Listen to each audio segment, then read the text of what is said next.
का आधार आर्थिक नहीं होता, पिछड़ेपन का आधार सामाजिक और शैक्षणिक है जो जाति के आधार पर होता है। इसीलिए ओबीसी को रिजर्वेशन जाति के आधार पर मिला। और मैं जब आपके इस अधिवेशन का उस सत्र का यह पर्चा देख रहा था जिसमें सुप्रीम कोर्ट और ईडब्ल्यूएस की बात है, मैं सवाल करता हूं इस मुल्क के निजाम से कि महोदय आप ओबीसी हैं, आपने, मैं तो उम्मीद भी नहीं करता इस देश के प्रधानमंत्री जी से कि आप ओबीसी होकर के कभी आप छत्रपति शाहू जी को याद करेंगे, कभी आप ज्योतिबा फूले को याद करेंगे, कभी लोहिया को याद, लेकिन याद करते हैं वो है ना, हर आदमी में होते हैं 10-20 आदमी जिसको भी देखना हो कई बार देखना, और जब बात इस मुल्क के प्रधानमंत्री की हो तो 10-20 नहीं हजारों चेहरे होंगे उनके। कब वो चाय बेचेंगे, चाय बेचते बेचते देश बेच देंगे, वो भी तो एक चेहरा है। कभी वो फकीर बन जाएंगे, मेरा क्या है जी, हम तो फकीर आदमी हैं, झोला लेके चल देंगे और अपने उड़ने के लिए करोड़ों रुपए का जहाज मंगा लेंगे, करोड़ों रुपए की गाड़ी है, प्रचार पर करोड़ों रुपए खर्च हो गया। कैसे आप प्रधानमंत्री हैं, फकीर हैं? अगर यही फकीरी अंदाज है तो मैं तो चाहता हूं इस मुल्क का 130 करोड़ व्यक्ति भी फकीर बन जाए। ऐसा ही फकीर मुझे भी बनना है भाई, कि मैं सुबह वाले सत्र में बोलूं तो ये वाला कपड़ा रहे, शाम वाले सत्र में बोलूं तो कोई और कपड़ा रहे, रात वाले सत्र में जाऊं तो कोई और कपड़ा रहे, दिन में संसद में बैठूं तो मास्क लगाकर बैठूं कि कोरोना फैल जाएगा, रात में शादी समारोह में जाऊं या अपनी चुनाव की रैली में जाऊं तो कोरोना सो गया है वो नहीं फैलेगा। ऐसे नमूनों का राज है आज इस देश पर। हो सकता है कमलाकांत साहब को एक नोटिस आ जाए कि भाई आपके सम्मेलन में भी कोरोना फैल सकता है।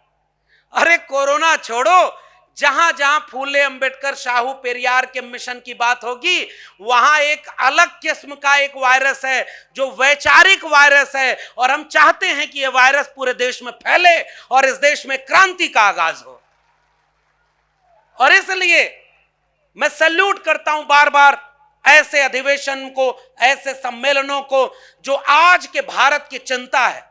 कल्पना करिए साहब, बड़े बड़े नेता इस देश में जिन मुद्दे पर बोलने का साहस नहीं कर पा रहे हैं, आपके सम्मेलन में प्रबोधन सत्र क्रमांक 3 में वो मुद्दा लिखा हुआ है कि बिल्किस बानो के बलात्कारियों को बेल दे करके, संस्कारी ब्राह्मण बता करके गृह मंत्रालय से लेकर गुजरात सरकार ने जो संविधान की धज्जी उड़ाई है, इस देश के लोकतंत्र और संविधान को बचाने वाले लोग इस बिल्किस बानो के बलात्कारियों की रिहाई के मुखालफत कर रहे हैं। मैं सैल्यूट करता हूं इसलिए आपके इस मंच को, मैं सैल्यूट करता हूं आपके इस मंच को, क्योंकि आपने यह सवाल उठाया है कि मंडल कमीशन की रिपोर्ट आप नहीं पढ़ोगे, 52% को 52% आरक्षण आप नहीं देने की बात करोगे।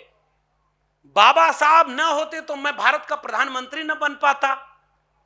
यह बात बाबा साहब और उनके मानने वाले लोगों को अच्छी लगेगी कि चलो इस देश का प्रधानमंत्री कम से कम यह मानता है कि बाबा साहब ना होते तो वो प्रधानमंत्री न बनता। लेकिन खबरदार, ये सारा जिस्म दबकर बोझ से दुहरा हुआ होगा, मैं सजदे में नहीं था आपको धोखा हुआ होगा। ये बाबा साहब को याद करना, बाबा साहब के घर पर करोड़ों रुपया खर्च करके उनका एक अच्छा घर बनवा देना, उनकी एक अच्छी मूर्ति बनवा देना, जोर से जय भीम बोलना, जैसे ही ये कुछ हो तुरंत सजग हो जाइएगा। वो जो झुक कर सजदा कर रहा है, 14 अप्रैल और 6 दिसंबर को माला पहना रहा है, उसने बाबा साहब के सपनों का भारत न बनने की कसम खाई है और बाबा साहब के विपरीत ही सारा काम कर रहा है। और इसलिए मैं कह रहा हूं, बाबा साहब ने क्या कहा था भाई, रिजर्वेशन क्या गरीबी उन्मूलन कार्यक्रम है? बाबा साहब ने बाकायदे रिजर्वेशन के पूरे डिस्कोर्स को लिखा और उसका एक ही लाइन का निचोड़ है कि यह प्रतिनिधित्व और हिस्सेदारी का सवाल है। यह मुल्क कभी भी बराबरी का नहीं बन सकता जब तक हम इस देश के वंचित, शोषित, शेड्यूल कास्ट, शेड्यूल ट्राइब और ओबीसी को उनकी जगह का उतने हिस्से नहीं दे सकते। यह कहां से आ गया ईडब्ल्यूएस रिजर्वेशन?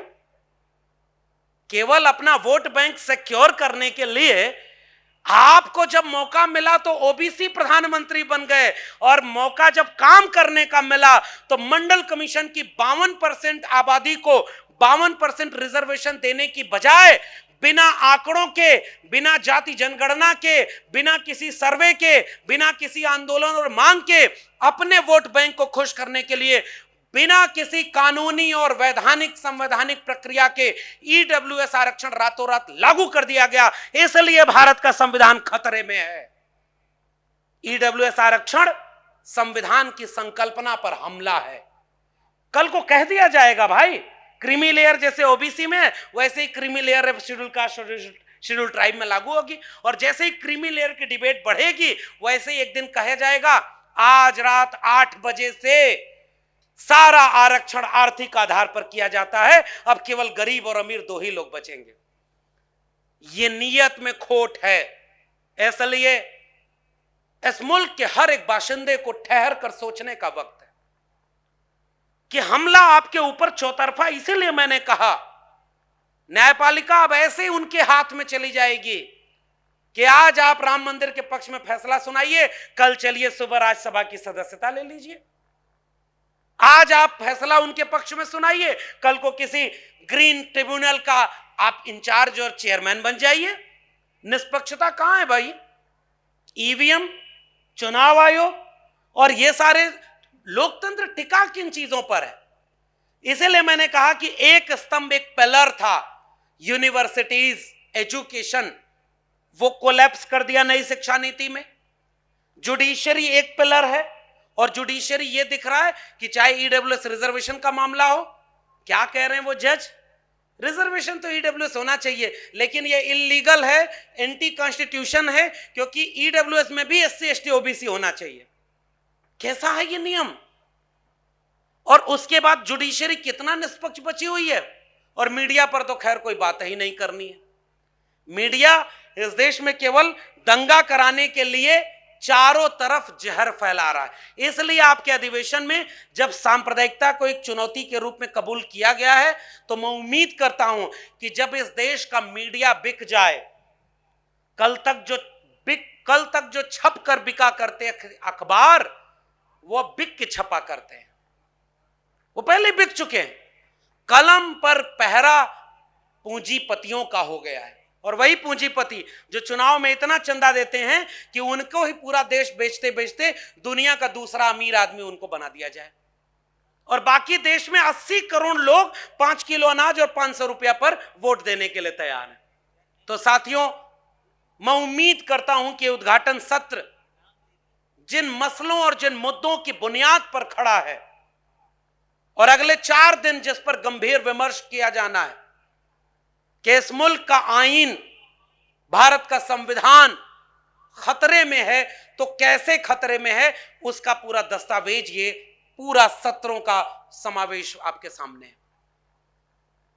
जाति जनगणना का सवाल हो, शिक्षा नीति का सवाल हो, ईवीएम का सवाल हो, न्यायपालिका का सवाल हो, मजदूरों और किसानों का सवाल हो, ये वे सवाल हैं जो उस दिशा में आपको ले जाना चाहते हैं जिस दिशा में इस बामसेब के राष्ट्रीय प्रपत्र में आप खोज कर देखिए, तस्वीरें बनी हुई हैं। ये कोई महान लोग चुनाव लड़के महान नहीं हुए थे। तथागत बुद्ध से लेकर मंडल और कांशीराम तक, बिरसा, फूले, पेरियार से लेकर कबीर, रैदास, पलटू दादू, भीखा, बुल्ले शाह, बाबा फरीद तक, नारायण गुरु बसवन्ना चोखा मेला से लेकर छत्रपति शाहू जी महाराज, ज्योतिबा फूले, रामस्वरूप वर्मा, जगदेव बाबू, ललई सिंह यादव, ये कोई चुनाव लड़के महान लोग नहीं बने थे। इन्होंने वही फॉर्मूला अपनाया, कांचाइलिया सर ने जो बात कही, पढ़ाई, लिखाई और लड़ाई। तो पढ़ाई इसलिए जरूरी है कि आज जो पत्ते टूट रहे हैं, मुरझा रहे हैं, सूख रहे हैं, उन पत्तों को यह पता चले कि जिन शाखों पर वो पले बढ़े, उनकी जड़ों में अब कोई मट्ठा डाल रहा है। और पढ़ाई इसलिए जरूरी है कि अपनी जड़ों को पहचाने, अपनी वैचारिक जड़ों को, अपनी दार्शनिक जड़ों को। और मैं तो और जब वो जड़ में जाएगा तो पाखंड अंधविश्वास से दूर होगा, सांप्रदायिकता से दूर होगा। मुझे याद आ रहा है, कंचैलिया साहब आए थे दिल्ली यूनिवर्सिटी में उन्होंने कहा, ये सब कहते हैं गाय सबसे बड़ी पवित्र चीज है और पूरा भारत भैंस का दूध पी रहा है, बफेलो